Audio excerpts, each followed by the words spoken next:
Okay, good morning, everyone. It's good evening. It's 8 p.m. Nigerian time. It's so exciting to be here. We're just waiting for a YouTube to set up and we can kickstart this. Okay, awesome. Seems we are live. Okay, good morning, everyone. It's good evening. It's 8 p.m. Nigerian time. It's so exciting to be here. Okay. Yes. Wow. Just a quick home rule. Just let's keep ourselves on mute once we log in. I think it's important to appreciate the people who are behind the scenes with respect to making this event come on every single week. The amount of work that goes into planning, contacting the guests, as many as other events that are coming on with respect to what Lane is trying to do, and how much time and resources goes into all this without a single dime being paid to these people. I want to take a moment to thank everyone from Chooks to Ened to Ozana to Liza to Ahmed to Olamide, the people over 29, 30 people working behind the scene to make sure that you have access to all the resources that you need without having to spend an extra dime you don't have to spend. And that's the community sense of effect that we're building here at Lane.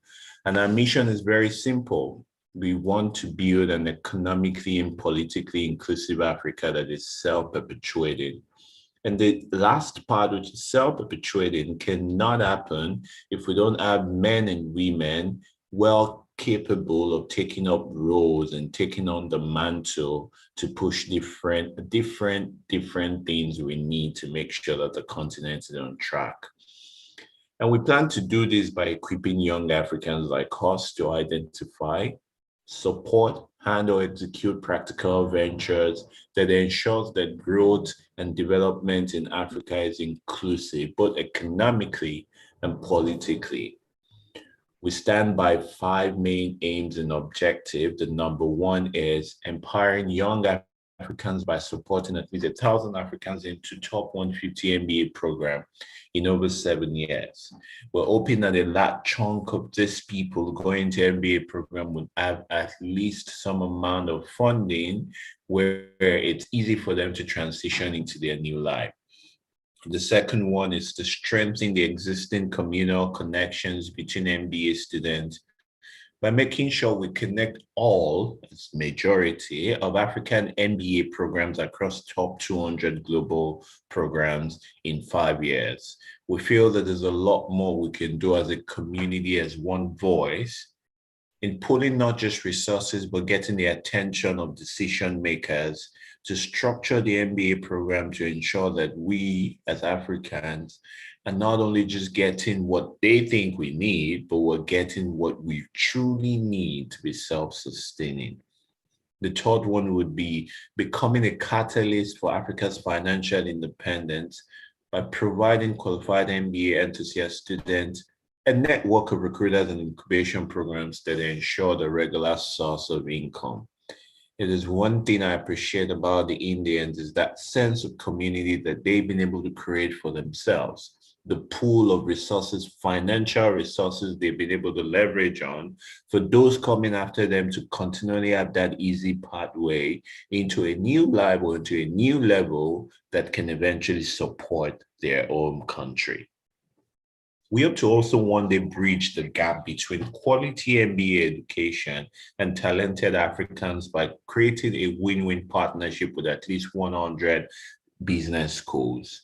We started that last year with about 12 MBA directors, to be precise, coming on our event throughout the later part of last year. And lastly, we want to make sure people like you and I would have access to this information early on. Think about what it would look like if you had access to this information when you were in your first year in university. You probably make the best use of the time that you have at that point to make sure that you're doing all the things you need to do to get into a great program, not just for you or your family's sake, but for the sake of the future of our continent that is at stake at the moment. There's so much more about our guiding principle. We want people who are selfless. We want diversity in our cohort. We want creativity. We want people who are inclusive in their approach to solving problems. And most importantly, we want people who are accountable in some way and ensuring that the goal is all that matters. As we proceed, you'll find links into how you can be a part of our community. But once again, I say, welcome to you to another wonderful event that we have for you today. Our guests are ready. Thank you very much for joining us, and I hope you have a wonderful time today. Thank you so much, Samuel, for the introduction and for blessing us with your presence this evening. Without wasting much time, we have three star-studded panelists who would be sharing their insights and their experiences and how they've been able to navigate the MBA experience, how they've been able to successfully, gain admission and then also live the MBA candidate life in their various countries. So without wasting much time, I would like our panelists to introduce themselves, to tell us their name, the MBA program that they currently are or have just finished from, and then what they did before the MBA. Anyone can start.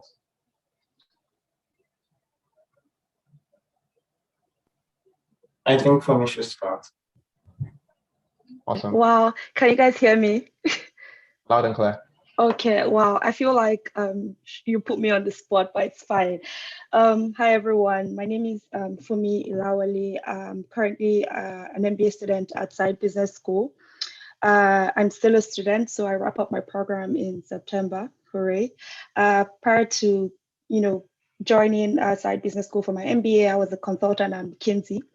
I was a consultant for 3+ years, and prior to, joining McKinsey, I was a consultant at a boutique consulting firm in Lagos called Seedworth. I'll be transitioning from management consulting to technology and operations, which was primarily why I did my MBA, and also to gain some international experience after, because a lot of my work was primarily in Africa. So yeah, it's really nice to meet everyone. Thank you so much, Fumi. Great to hear from you, Fumi. My name is Ebuka. I just recently completed my MBA at McGill Desertels Faculty of Management, where I did a concentration in business analytics and strategy. So right now I work as a data business analyst at Bombardier. So it's an OEM aerospace company. So help them a lot with the business analysis and helping some of their AI projects as well. So prior to coming to do my MBA, I started my career as a junior network engineer, where I was doing a lot of network analysis with the telecoms firm, so telecoms and antennas firm.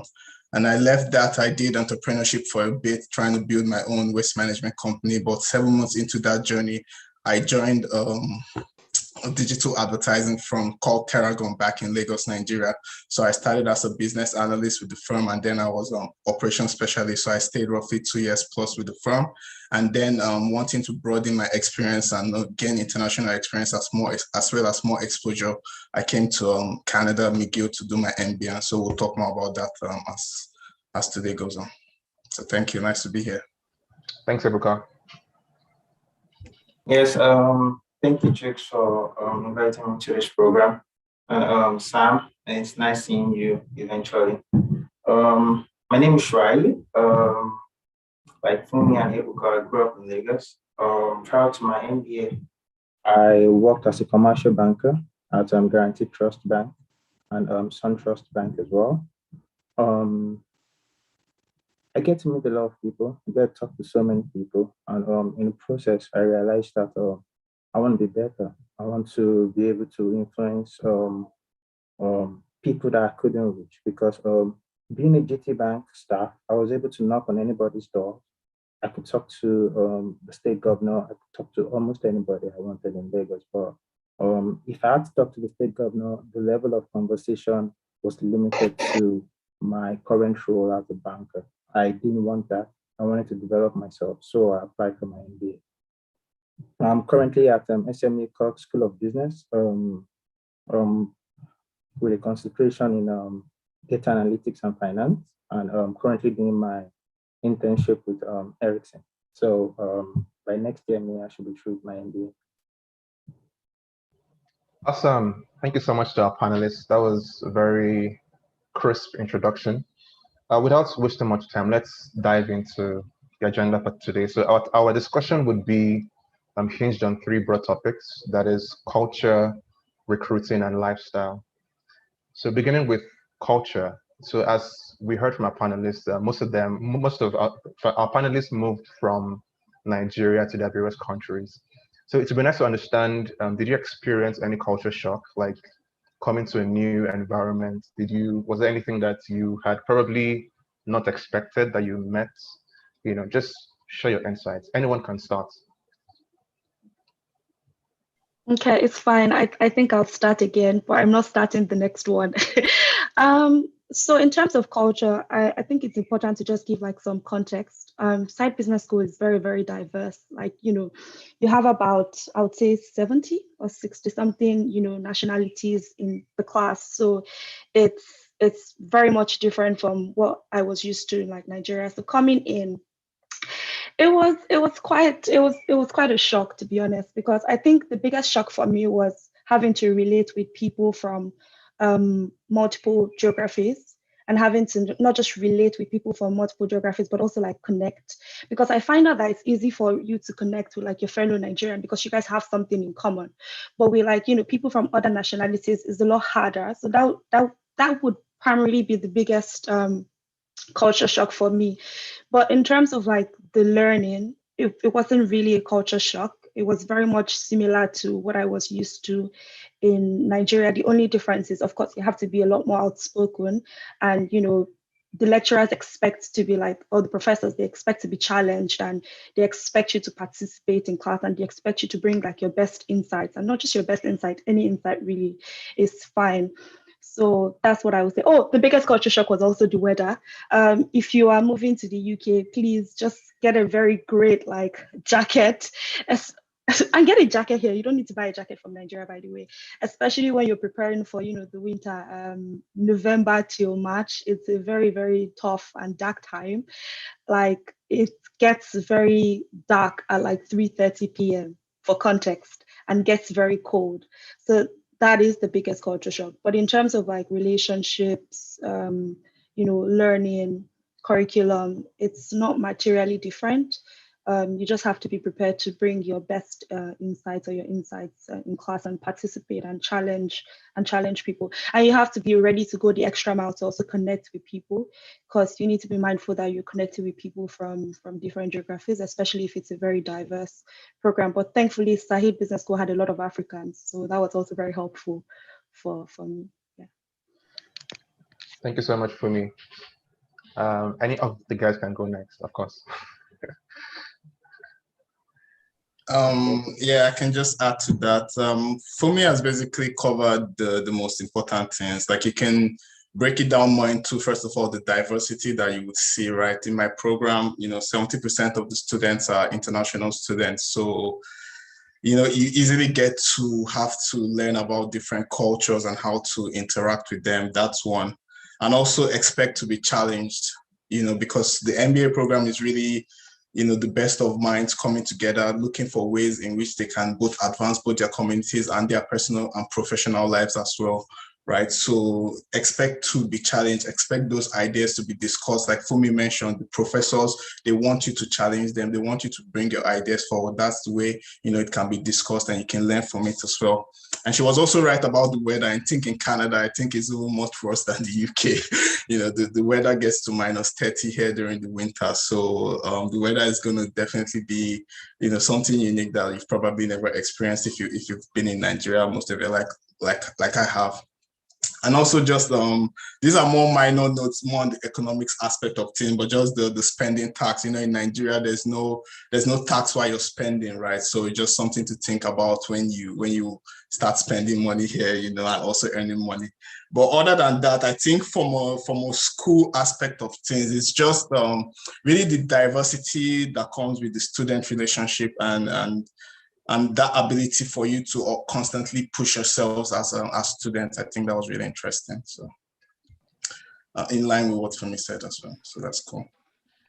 Thank you, Ebuka. Straight. Yeah, thank you. I think Femi and Ebuka have said most of the things. However, I still think Ebuka is still calculating his money in Naira. I stopped that a long time ago. I think like after the first 2 weeks, you have to just stop it because of that. It makes no sense if you try to do that. Please don't.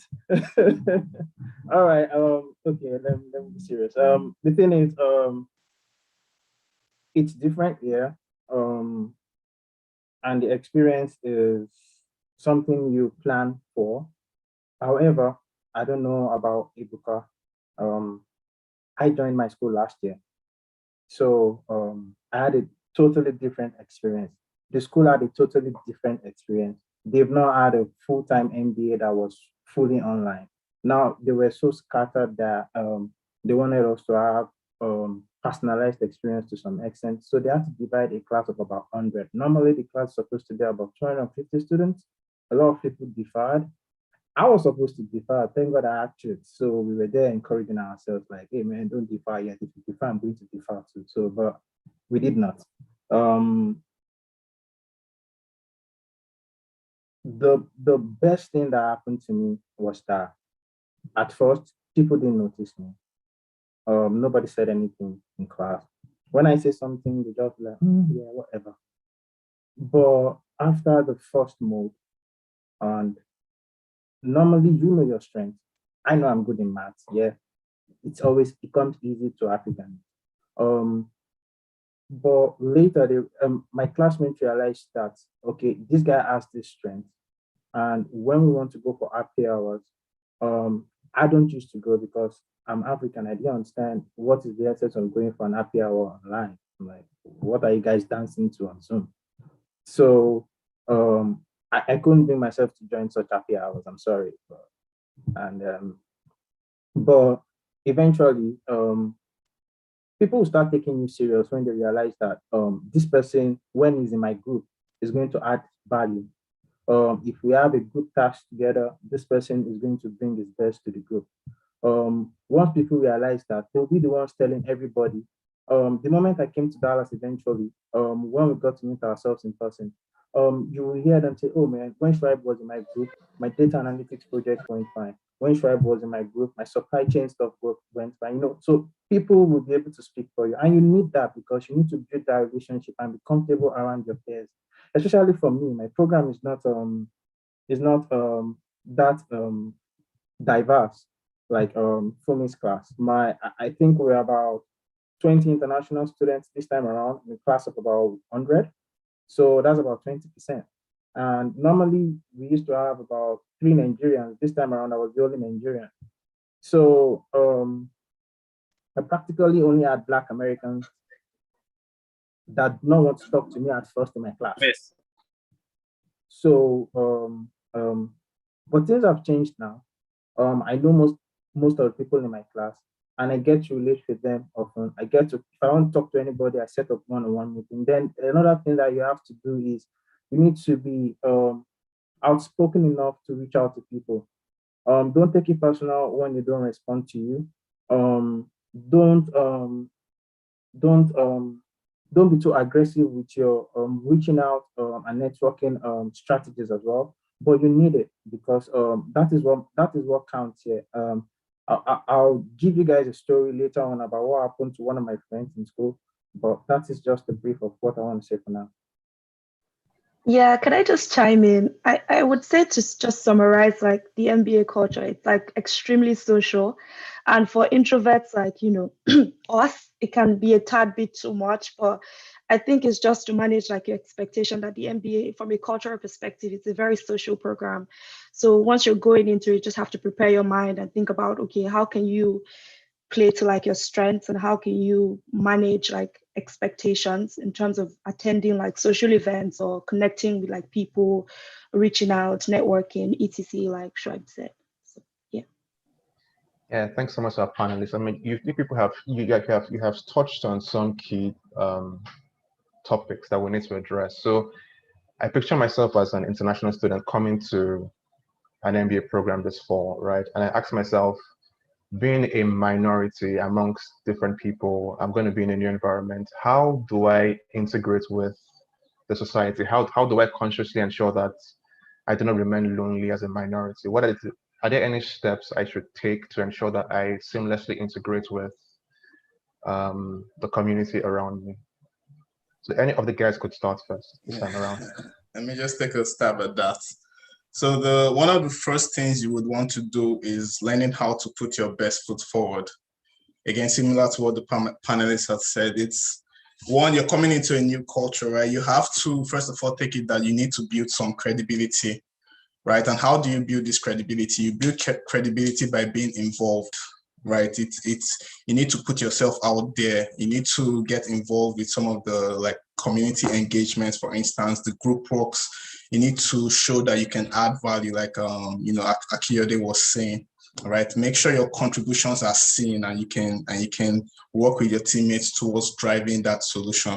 That's one aspect. Another aspect is in networking and trying to build those relationships. So what are your key strengths and what do you like? So trying to find people that can, talk to you about aspects of where you're going to in life. Say you like analytics, you could look for in terms of the analytic professors or like MBA graduates who did analytics as well. All of those would help you towards identifying what you want.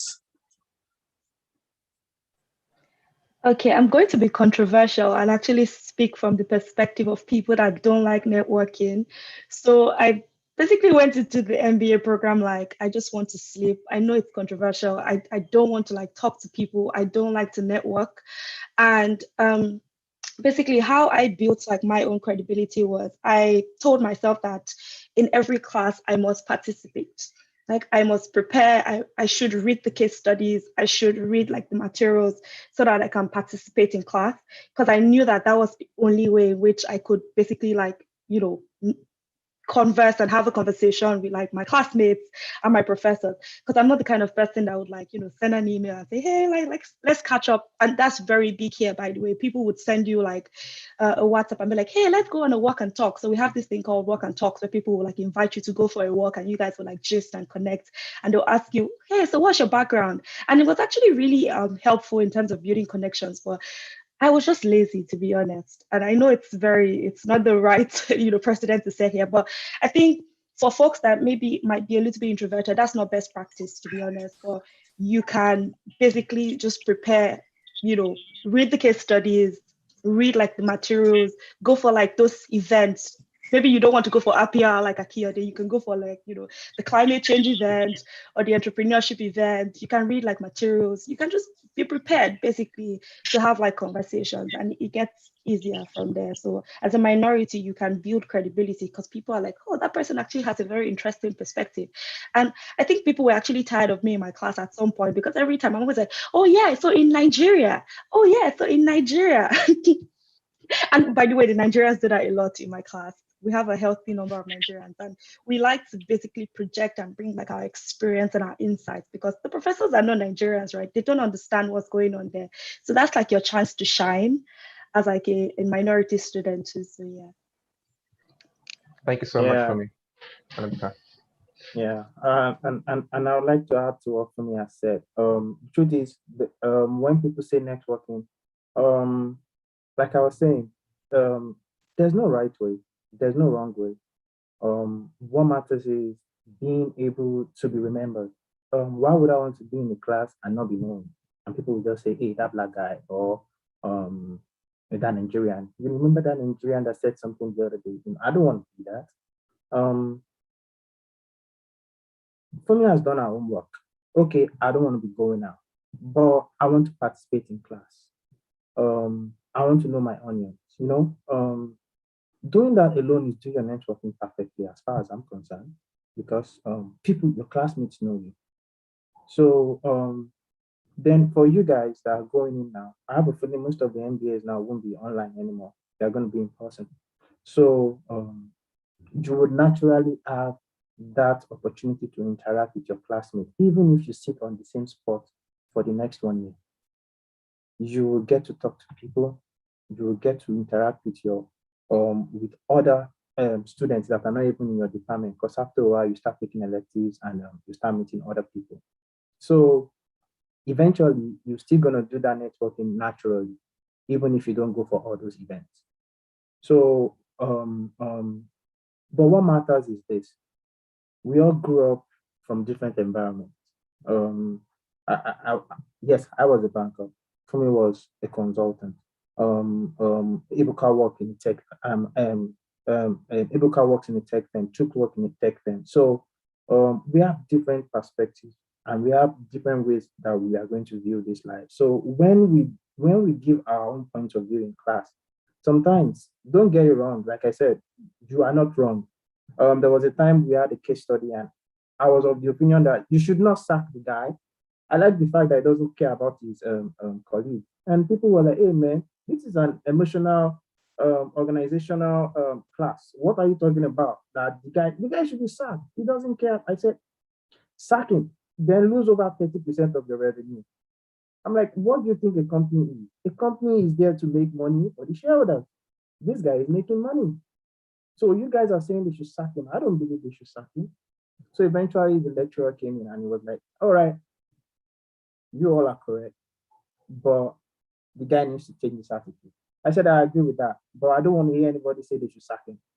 So I was talking from my own perspective of being result driven.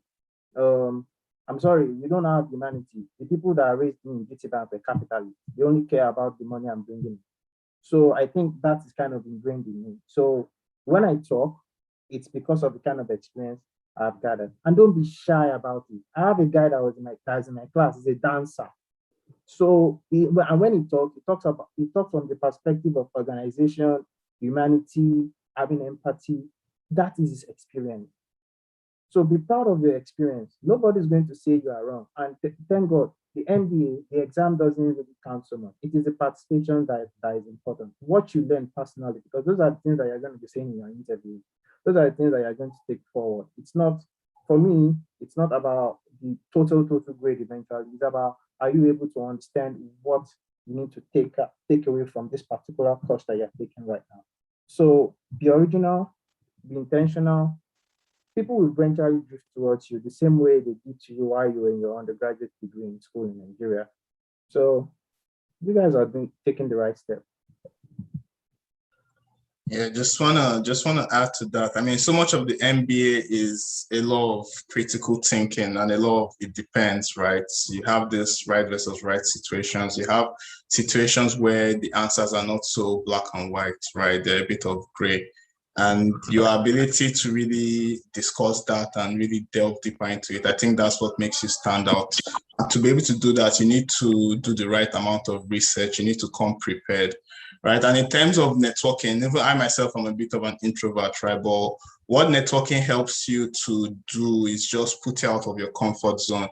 Anybody traveling from Nigeria, for instance, coming to Canada, Europe, or America, is already going out of their comfort zone, right? You come into a new land and you have to pick up new skills. There's a saying here that what's brought you here won't take you further, right? So you can't just sit back and relax like you came into the MBA and it's all going to be good. No, once you start your MBA, then you have to level up. You have to keep going further on how to, build the right networks with individuals, both within your class and outside your class. That's why LinkedIn, for instance, becomes a powerful tool that you could use to, for instance, do your job search or meet mentors. And that's just one aspect. And the MBA really holistically helps you to do that. Again, like, Akiyode said, it's a great path for people looking to go, one next level in their careers. So really interesting. Thank you so much. That was so insightful. I mean, our panelists have touched on networking across their various contributions, which serves as a good segue to my next question. So for most of us that are thinking of pursuing an MBA, our ultimate goal is to land fantastic jobs in the various countries we are going to. So be it in Canada, be it in the US. So my question is, how did you navigate the whole recruitment journey? How did you, I mean, being a Nigerian coming to Canada, coming to the UK, coming to the US, how are you able to navigate those pitfalls that come along in the recruitment process? I think I'll start with this one. Um, yes, we said networking, right? So it started like this. In Nigeria, if you don't do virtual sessions, I don't need to meet my recruiter first before I go for an interview. So I apply, then I wait for a while, or I don't wait at all. I get my first level interview. I go for that one or written interview, whatever it is. But when I was coming to the United States, you'd have to go for virtual sessions. You'll be like, yeah, these guys are the human resources guys. They'll be telling you something wonderful about the organization. They'll be there telling you great things about their firm. But guess what? You still have to do a lot of work before you can get in. So recruitment season starts probably for companies like PwC 6 months after you started virtual session. Before recruitment season, you must have gone to like 8 virtual sessions in total, and you must have networked with about 6 to 8 people. I think people like Jukes must have done like 10 to 15, but those guys are not normal. But while you're talking to these different people in different units, just to be able to understand what they're doing better and have a faith, because if those guys don't say yes, you're not getting recruited, even if you're the best guy in the whole world. I didn't know that, but I was applying. Then another thing you need to do, you need to have companions. It doesn't necessarily have to be from your school. It can be from another school. You just need people that will encourage you, especially when you're going on a particular path. Last year, the majority of the people that were around me were people that were pro defer. They were pro defer your MBA. I needed people that would encourage me to go for my MBA. So, and I had just one person, Chooks. So I'm like, all right, if this guy is going to be the person when I'm depressed, let me just call this guy like, hey man, my MBA starts in August. I'm taking a student loan. I don't have a visa yet. My student loan is in dollars. My salary is in naira. If I don't get my visa eventually, I'm gonna die. You know? And those are the things that would make you say, no, the risk is too much. First things first, I'm going to have to leave my job for this thing. You know, so many things that we have to consider as international students. And you would apply. People will tell you different portals to go to. You will get calls from your friends telling you, hey man, we had a virtual session with PwC today. I know you did not attend it because it was tailored to my school. However, this is what the panelists say. You know, you need to have friends like that, friends that will be able to tell you things. And if possible, try and create a WhatsApp group with people that have like minds like yourself. I've joined groups that on the portal is where people will post. I'm like, hey man, American Airways is recruiting right now. This is the site or something. This is the post they are recruiting for. Don't use the other number because that one is not what they are recruiting. It's the same name, but use the other one. You know, people will advise you as to how to do things correctly. You need that. You need that. It's still part of networking, but it's just part of being human. Reach out to people that have the same mindset and are working in the same line as yourself. Then you're going to get a lot of no's.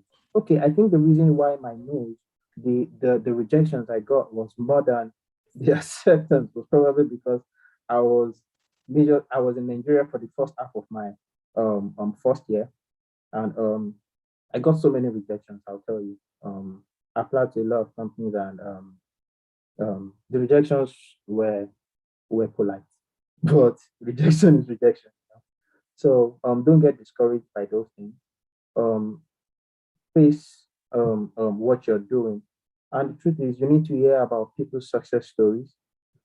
so that it will encourage you to not give up as well. Because sometimes you would want to give up. Trust me, you would want to give up. But don't. Just face what you're doing. When the other panelists finish talking about this particular process, I'll talk about a guy that I met here in Dallas and how he got his job. People call it luck, but I call it being determined. Okay, well, that's inspiring. Yeah, so if I think about like recruiting for like as a minority or as an African student coming into like the UK or Europe or the US, I think the first thing for me is you have to be aggressive, to be honest. Like you have to be aggressive.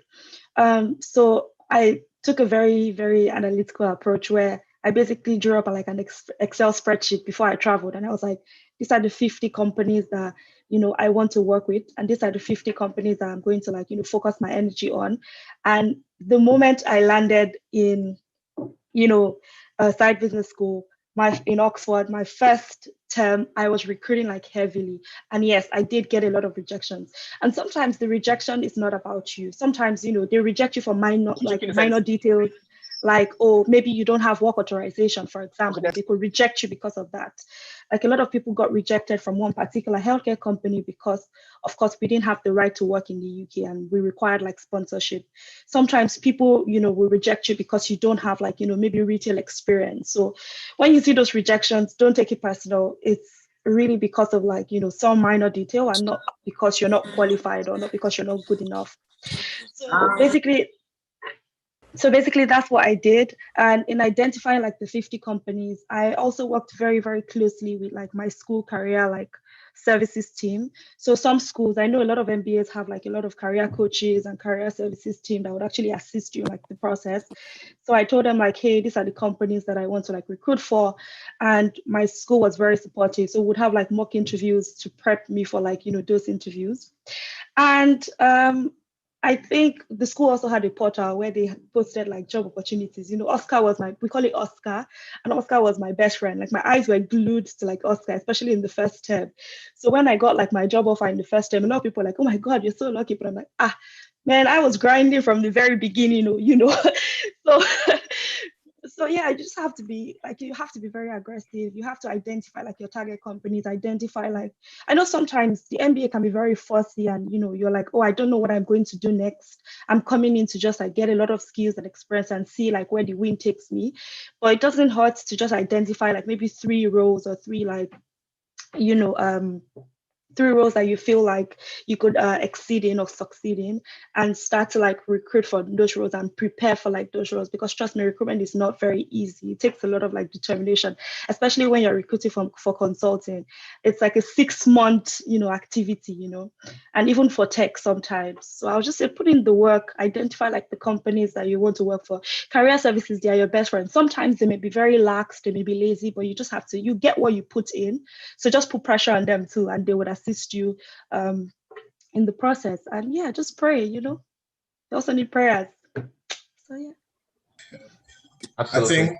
I think for me it's like spot on. Like a lot of the things she mentioned, like career services, networking, like putting in that extra effort, like you have to do all of those things. So for instance, with my current role, right, I was referred to by an MBA grad who had worked at Bombardier, for instance, right? And she knew my profile, she knew how hard I work. And so she referred me to the director and I had an interview and then it went well, right? And other people, except like coming into the MBA, for instance, you're going to have those initial sessions. You have to also make sure your resume stands out, right? So even now, because what a lot of MBA schools do is that they have a resume book, right? And they're going to ask you to send in your resume. So you want to make sure that from the get-go, right, your resume book is like up to date, really explains it in a very like smart way, the structure, the measurable, actionable way. That's one aspect. I also expect the no's. Like I'm happy that like Akiode and like Fumi mentioned it. It's something you have to. I mean, it's different for different people, to be honest. Some people come in and they're able to get what they want really quick, and which is good. Some people come into the MBA not really knowing what they want to do. Some people come into the MBA, like me, I came into the MBA trying to transition more into like analytics and consulting, right? Which is where I'm currently in right now. but expect those no's, especially as you're starting, right? You apply for many jobs. It will be good. Some of them, it might not be because of you, like Fumi mentioned, but it might happen, right? And I've also had my fair share of no's as well, trying to, get into and try different things here in Canada. So but for sure, make sure like you're leveraging the career services at your school if it has one.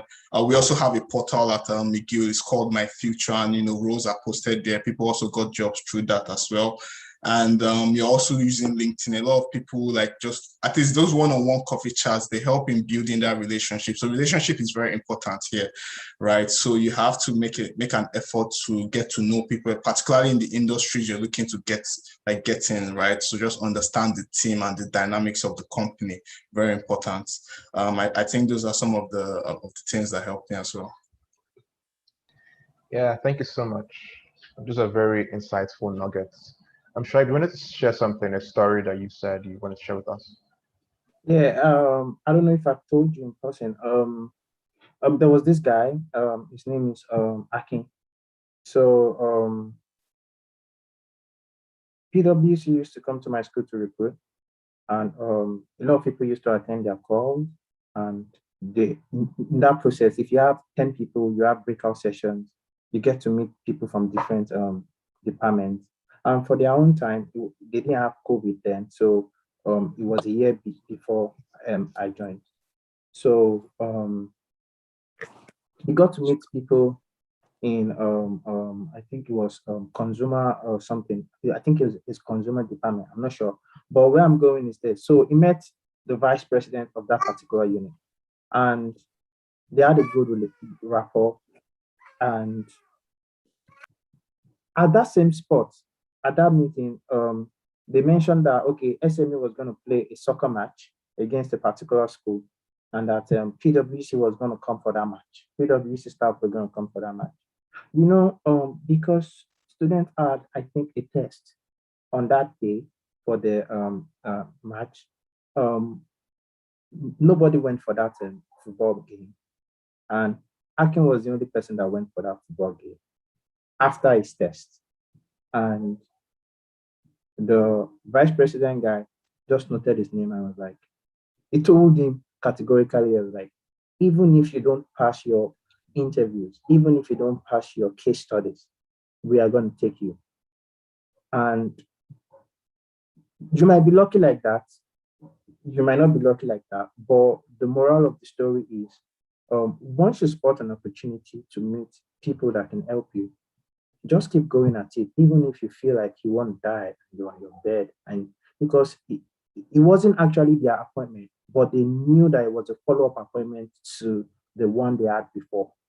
So you just have to go there. Just try to be there, and you see how well it goes. So in your process, be open-minded. Listen to people. Then don't take what people tell you hook, like, and sinker. Your career service is going to be very, very helpful to you, but at the same time, they are not gods. They will give you advices that are wrong. I will bet you they'll give you advices that are not correct. But 90% of what they tell you is something that is practicable, that you can use, that you can implement, and it will help you along your interviewing process and an application as well. So leverage on all the resources that you have around you, and make sure you are able to filter out the ones that apply to you directly and the ones that you can't use. So that's just for me. Thank you so much. That was really good. Speaking of recruiting, I was just thinking, so if one is about to start the MBA program and then you have certain industries you want to get into, do you think it's best practice to like have specific companies that you want to go to, or should you just have an industry and then be open-minded to any company within that industry? Or do you think it is best to have specific companies you want to work for during the recruiting process? I think it's both, because I did that. I think it's really both. I think it's identifying like the industry first, and then you can do like a top 10 like companies that you want to work for, so that you can focus like your recruiting efforts on those companies. But at the same time, sometimes you can't afford to be too picky. So if something comes up and it's a good opportunity, then you should also go for it. So I would say think about like industries or the industry that you're interested in. Identify like, attractive companies or companies that you potentially want to work for. And at the same time, you can still look out for other opportunities. And if something comes up and you feel like, oh, this is also a good opportunity for me and it's a good fit, then you can go for it. Yeah, essentially just you keep an open mind, because some people know what they want to do coming into it. Some people know where they want to be. Other people have like no clue where they want to be. They're just there to explore. There's marketing, for instance, that you can specialize in the MBA. There's strategy, for instance, you can specialize in the MBA. There's finance, there's entrepreneurship, there's analytics, right? So there are different fields you can actually choose to specialize in. And so people coming from finance want to learn a bit more analytics. So like one of it, for instance, when I came to do my MBA, I wanted to go into a lot of strategy and leadership, right? That was my focus. But like while talking to people, I saw that coming from an engineering background, it will be useful for me to still build my analytics that I currently have, right? So I did half of my, concentration in, and so I got a dual concentration in analytics, right? Because I was able to learn those core analytics skills that I needed by talking to people. So again, you need to, if you know what you want to do, that's great, and you can list your company. That always helps, right? You can be more focused, more targeted. That definitely helps. If you don't know, then keep an open mind into exploring different career options. And if something interesting comes your way, definitely jump on it. Don't let any opportunity pass you by.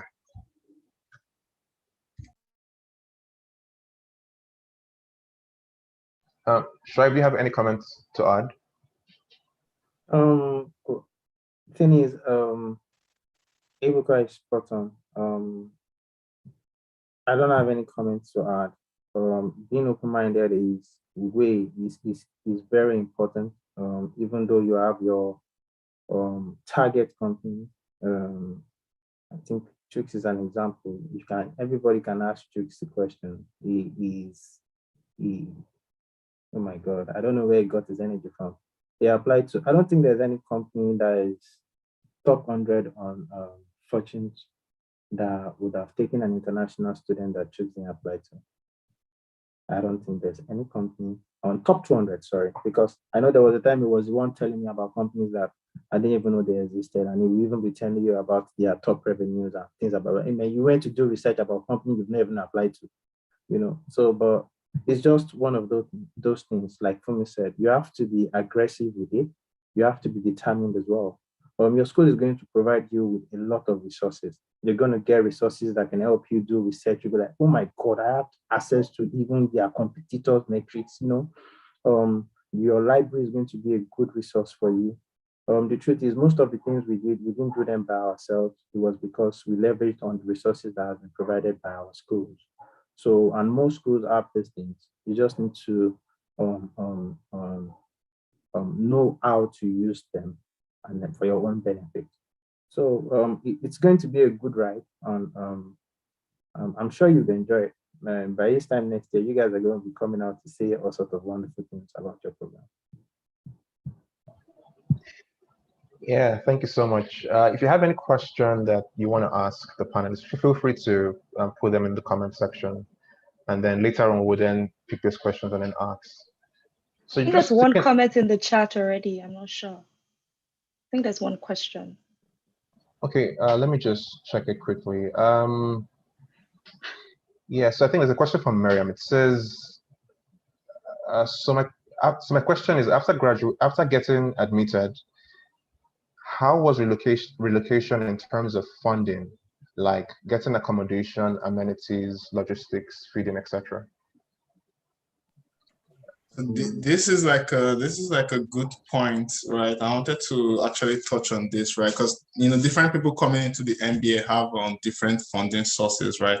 And one thing, for sure, I would definitely advise anybody, depending on the MBA school you go to, is to try to get as much funding and scholarship as you can get, literally up to 40% or 50%, because a lot of these top MBA schools do have that funding to support the education, right? And some of the MBA programs are more expensive than the others, depending on you go to school, right? So just something to keep in mind.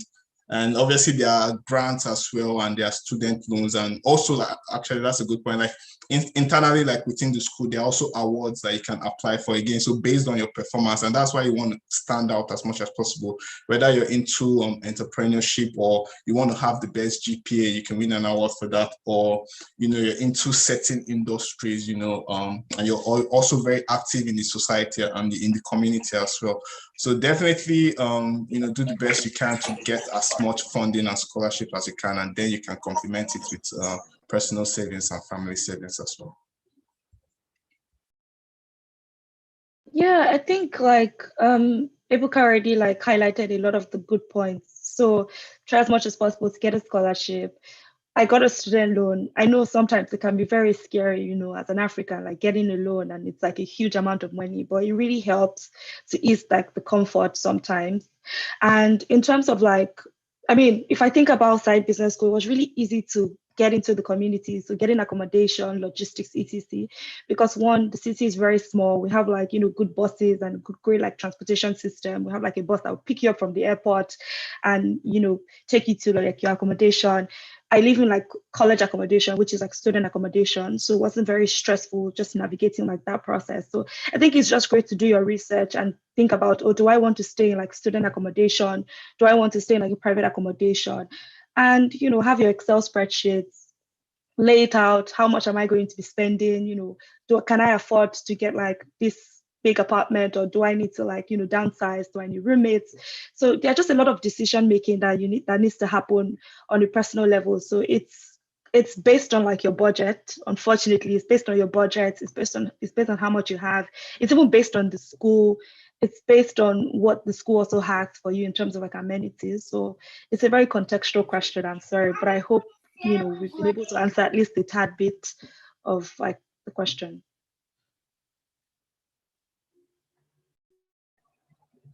Absolutely. Strive. Okay. Yeah, I was going to add to what you guys have said. The truth is, Ibuka nailed it. There are so many avenues for funding. And I think the reason why most people did GMAT was because it's not because we couldn't get admission. It was just because we wanted to get as save as much as we can in terms of scholarship and all. So if you're able to get a good and reasonable amount of scholarship, good for you. And the truth is, I've seen the difference between an MBA program and a master's program, even in the United States. A master's program is not as rigorous as an MBA program. I do about nine courses in a semester, whereas a master's student can do just 2 or 3 courses in a whole semester. So if you are coming with the mindset that you want to come and you will be working on the side, you might be able to survive and do it, but you might not enjoy your program to some extent. I want to assure you that. So if you can get your MBA, is definitely it's going to give you that return on investment. So if you can get a student loan, I don't have I'm not giving loan to people anyways, but I'm just saying, if your school has a program for it, if your school doesn't have it, there are some international organizations, just that they're a little bit more expensive, but you can get that. Because the thing is, you need to be able to leverage as much as you can from your MBA program. It's not just about the grade. It's a whole lot of other things. Your recruitment process is going to take about over 50% of your concentration time in your first semester. I'm sure Fumi can attest to this, because if you are really aggressive, it's going to take your time. You imagine after having to draft cover letters, like 3 to 4 cover letters every 2 days. You know, I'm sure some people have to do more than that. So it takes a lot of concentration. You need to reduce the distraction to the barest minimum so that you can get what you want from your program. And there are a lot of stages with regards to your program. Thank God Fumi is here. A program, the way it's structured is different from the way an American program is structured to some extent. The way Ebuka's program was structured is close to the way an American program was structured, but not the same thing as well. So you have people to leverage on in order to kind of understand what this thing is all about. But all in all, if you can get that student loan, you should get it. Then with regards to moving into school, for me, I highlighted the best points already. It's up to you. If you want to live in a studio apartment, like some people that are here and smiling, you can do that. But if you want to share your apartment, you can even be adventurous. You can decide to stay with an Indian person, but mind you, Maggie will kill you. But just keep your budget according to what you can afford, and then try to um, get the best out of the MBA as much as you can. It's a really rigorous setting, and there's a lot to learn. Case studies. For me, I was talking about case studies at one point. People can't understand what I'm talking about. You don't want to pay. You don't want to pay $30 for a case study. Mind you, you are going to be paying for so many things while you're even doing your MBA. You'll be buying different Harvard business, HBS case studies. You'll be like, after paying all these school fees, I still have to pay for $20 for this case study. You will pay. So you need to enjoy the experience because it's rigorous and you would like it. Thank you Yeah, so for much. sure. Case competitions, like you, it will help you be better. But I'm just looking at the time, so I'll just leave it at that. Yeah, awesome. Thank you so much. We have an interesting question in the comment section. Someone is asking, 1 year versus 2 year MBAs, are there any significant differences? Also, what are the pros and cons of one or the other, and in comparison to each other? That's a good question. 1 and 2 years. So I did a 2 year program, for instance. So 2 year programs, typically it's more balanced. Most MBAs typically tend to be that 18 to 24 months.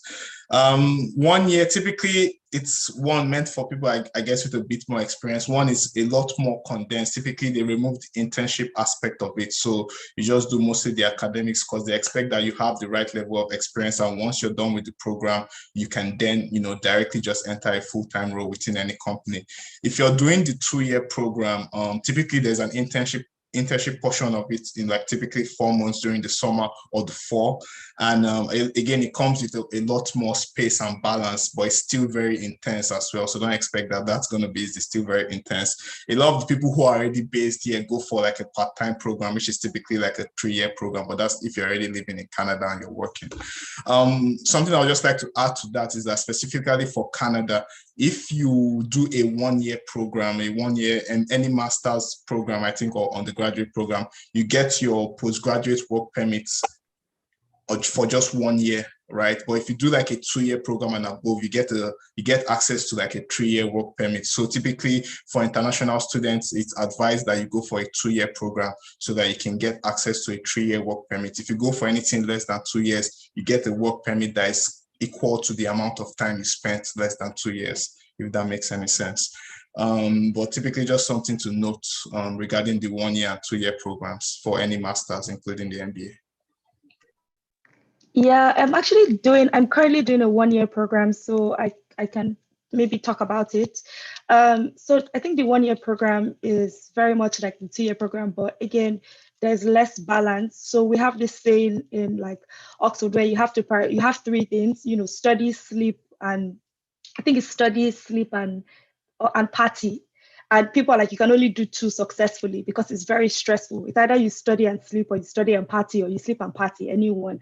But I think with the 1 year program, it's very, very intense. So for context, I write like papers every 4 weeks because I do like 3 courses in 4 weeks. I write an exam and I move on to the next one. Do another 4 courses, write an exam on to the next one. So it's very, very intense. But we do have internships in the summer. Ebuka, so I think that's a good thing about like side business school. So you get the opportunity to actually do an internship in the summer for 12 weeks, which is awesome. But the only difference, I think the pro is if you want to save money, the 1 year program is a good option. If for me, I was optimizing on like, oh my God, do I really want to be jobless for 2 years? And do I really want to pay this hefty sum of money for 2 years? So that's why I went with a 1 year program. That's one. I think another pro is you can transition to the job market like a lot quicker or faster. But a con is that it's very, very stressful. It's quite intense. So you need to be ready for like the intensity. But thankfully, you do get the opportunity in some schools to do an internship, which I think is great. Yes, I like this panel. Ebuka spoke from the perspective of a Canadian student. Um, Most of the things he said at the end would not apply to Fumi that is in UK, and would not apply to myself that I'm in America. In America, it's quite different. There's a structure to some people do 1 year MBA as well here.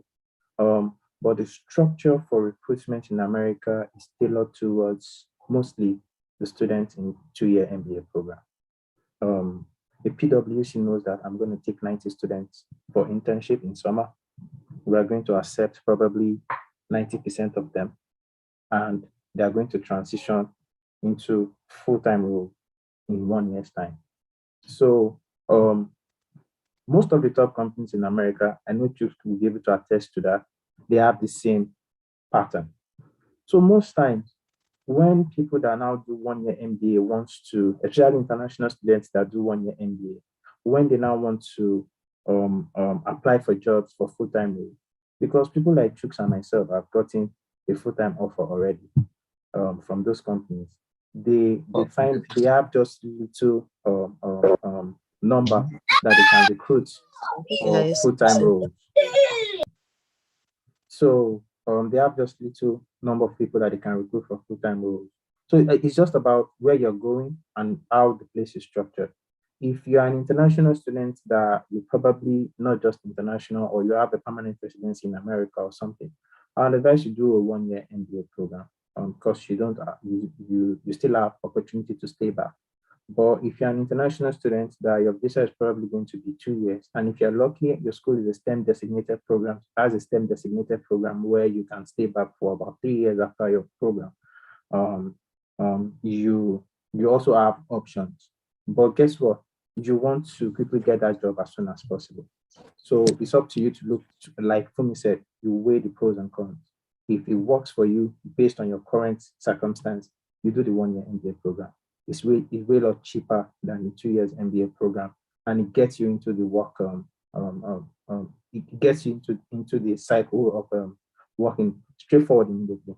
But for people like me, I needed something safer, something that gives me enough opportunity to recruit. Because what the 2 year MBA program does for you is people like Fumi only are just one recruiting session, and if okay, let me not use for me. Let me use myself. My first year, I had a whole 1 year recruiting session. I think as a match, I've not even gotten my offer for my internship, which was crazy. Internship was going to start in May, and I don't have my offer yet. I was frustrated, and I was still getting rejection letters. Oh my god! But I got my appointment letter eventually. But I'm saying if I had lost that opportunity to get a good company, I could have gotten something in a smaller company within my school access, but they might not be willing to offer me a full-time role eventually, but I'll still do my internship. But guess what? What the good part now is I'll now have to use my second year to recruit for full-time role ultimately. So, but now I have my internship. I'm doing my internship currently, and the good part is by God's grace, I get to retain my post at my current place of internship. Now, it means I still have the opportunity to call on Chooks and Fumi and say, hey, man, if they're recruiting your company, call me. I might like to join Google. I might like to join Accenture. I might like to join PwC. I might like to join. I might want to come to Canada. I want to try Canada out. You know, you have options, but you have something to rest on. You already have your offer through your internship. However, you still have options to look for something better if you want to. So that's the advantage you get from another advantage you get from a 2 year program. It gives you that flexibility, and it gives you the opportunity to have 2 recruitment seasons. Yeah, thank you so much, our panelists. That was very, very good and very enlightening. I think in the interest of time, we can just take one more question, which I would like to get the perspective from our various panelists. So in some of the countries we are in, be it the UK, in Canada, and the US, we have cases of racism, like microaggression, all those issues that come up in this geographical location. So How have you, I mean, have you experienced such? And if you have, how have you been able to navigate those racial issues that come up? Being a Nigerian in this particular location you are, how have you been able to deal with those kind of issues? I'll start with this one. I had an experience last year.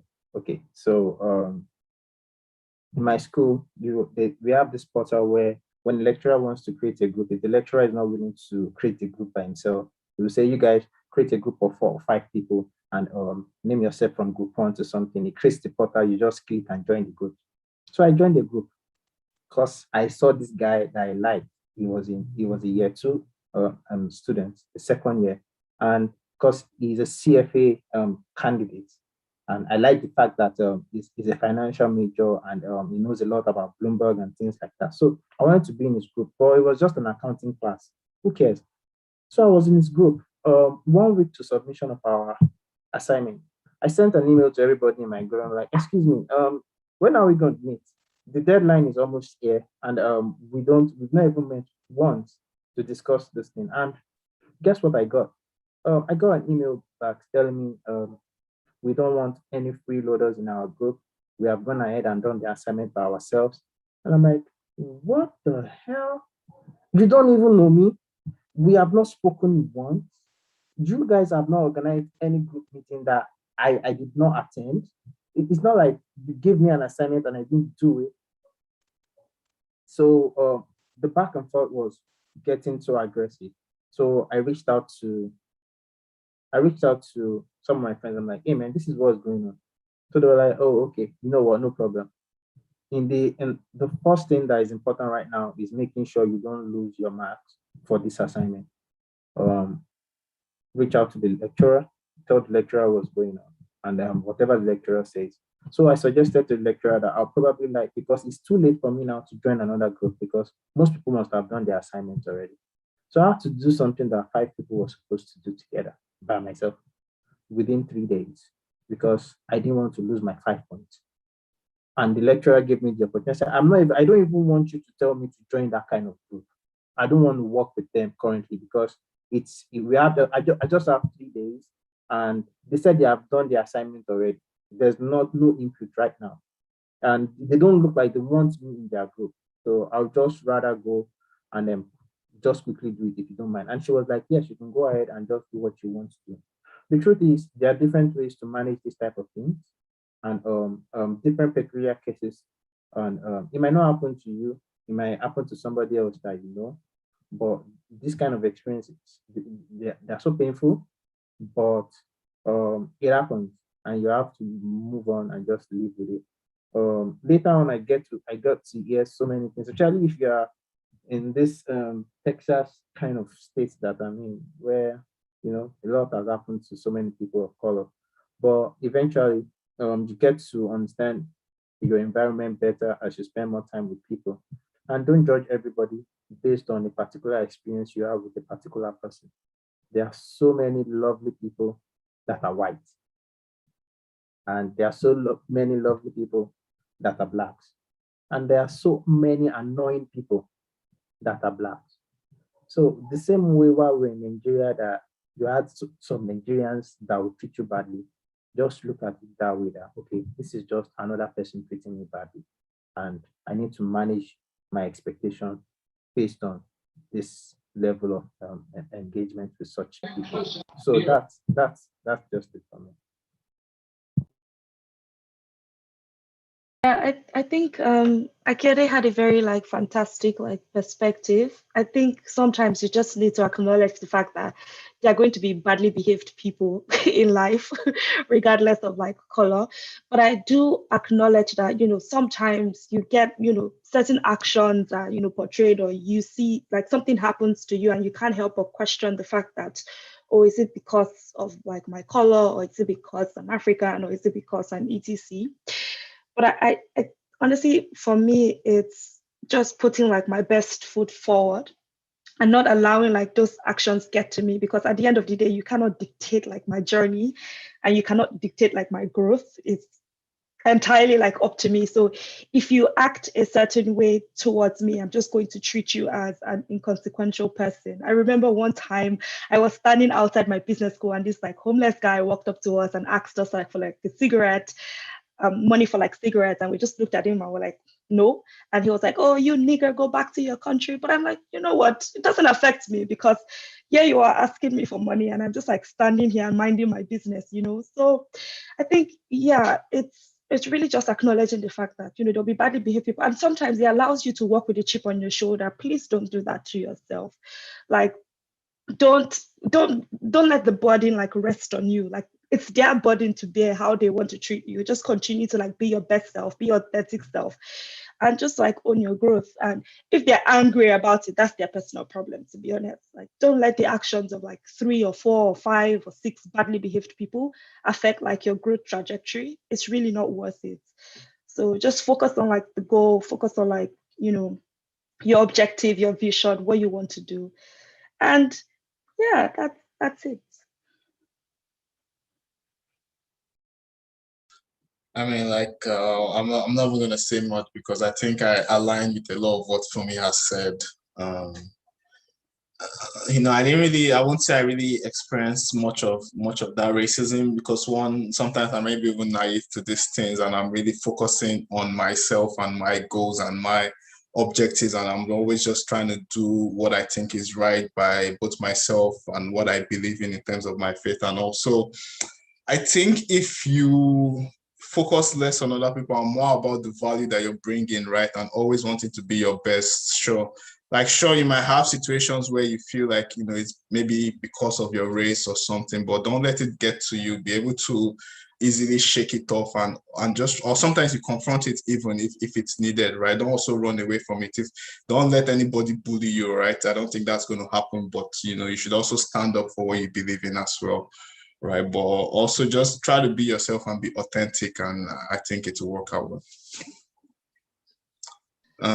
I just want to just add something. I guess it's just extra because I know we're out of time. It's just for anybody going into the MBA to just think about what your story is, right? In terms of what you want to achieve and where you want to be, right? I think that self-reflection is very important, right? And you're going to get to do it a lot in the initial part of it, in what's my story, what am I bringing, what are my values, and where do I want to go with those, right? And what do I want to learn? It's very critical for you to do that introspection, right? Because it helps ground you into the next set of like goals you want to be, because an MBA is really high intense and is meant to project you to the next step. So just something to think about.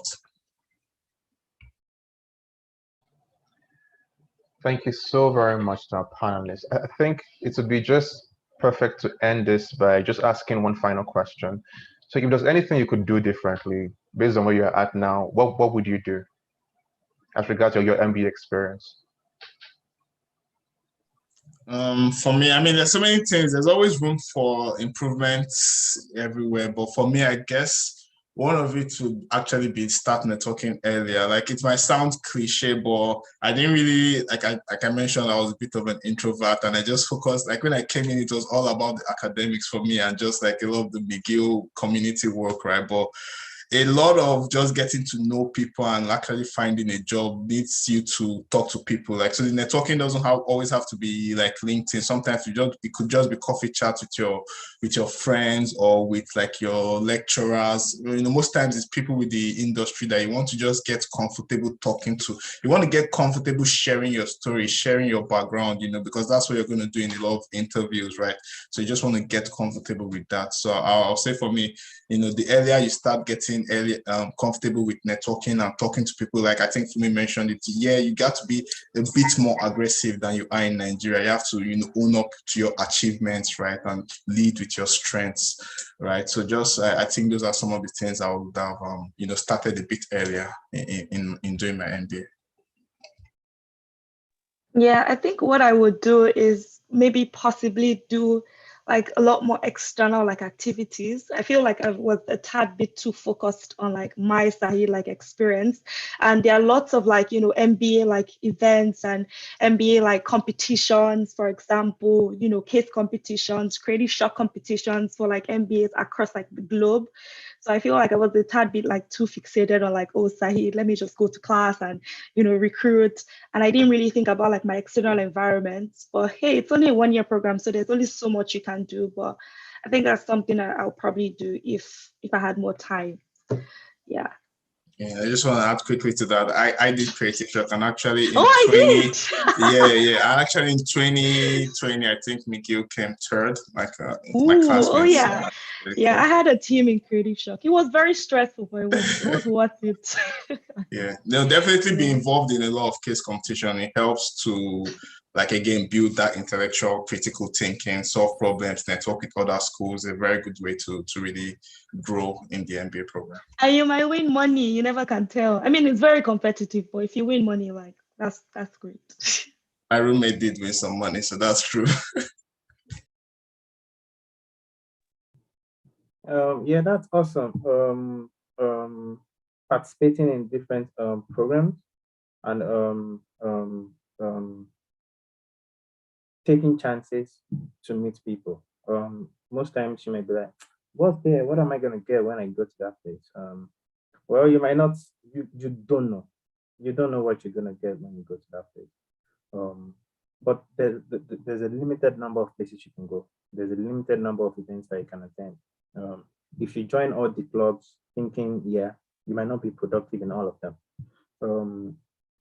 So for me, what I could have done differently, I don't think it's the meeting people part. I think it would have been not taking on so many things at the same time. My first semester I was doing some external courses that were affecting my program. So that was it for me. And probably with regards to networking, like Fumi said, you just need to strategize. You cannot just keep throwing your legs and boots up and down. You need to be focused and target those companies. Some companies will recruit you without too much of networking, whereas some companies are heavy on networking. You need to understand the culture of the company, the recruitment culture of the company that you're targeting. So, in short, I think we've said a lot here, and and if I even have a chance to go back again, I will do some things again. Then when you ask me the same questions, I realize there are some things I still want to do differently. I will always have something I want to do differently, and that will make me human. So it's not about being a perfect MBA student. It's about enjoying the whole process. And remember, your MBA is like a kid. If you miss one day in your child's day, you will never get that day back. So you need to be able to weigh what is important versus what you can let go of. So we'll leave that to you because we have to make such decisions ourselves. Do I want to go for happy hour when I'm supposed to be resting and then reading my next case analysis? Because if you go for happy hour, it means weekend when everybody is resting, you will be reading. So you need to know what you want to sacrifice for things you want to get done. So the program is engaging, like Fumi and Ebuka said. There's a lot you can do. There's a lot, even if you don't like networking. Imagine Ebuka that said he's an introvert, but he got to go for case competitions. I don't understand. Even if he wants to be talking to himself, he must talk to the panels, So the program will kind of free you up, and you still meet people eventually. So you'll enjoy it. Yeah, I just want to say something that sometimes the MBA, there's a lot going on. So people tend to like want to like do everything. It's absolutely fine if you cannot do everything. Like you cannot be the head of this one and head of that one, and then you're failing like your responsibility because it's just like it affects like your credibility. So I'll be careful and strategic in picking like the thing. Yeah, FOMO is real, like you first said. Like FOMO is real in the MBA. Like you feel like, oh, I want to do this, I want to join this club and that club, I want to be the head of this and that. but it won't work, right? Because there's just a lot of things that demand like your attention. So you have to be very strategic in picking like the things that matter to you the most. And you have to be comfortable with also letting like things go. Like, oh, I can't like make this event, or I can't attend like this event. And that's fine.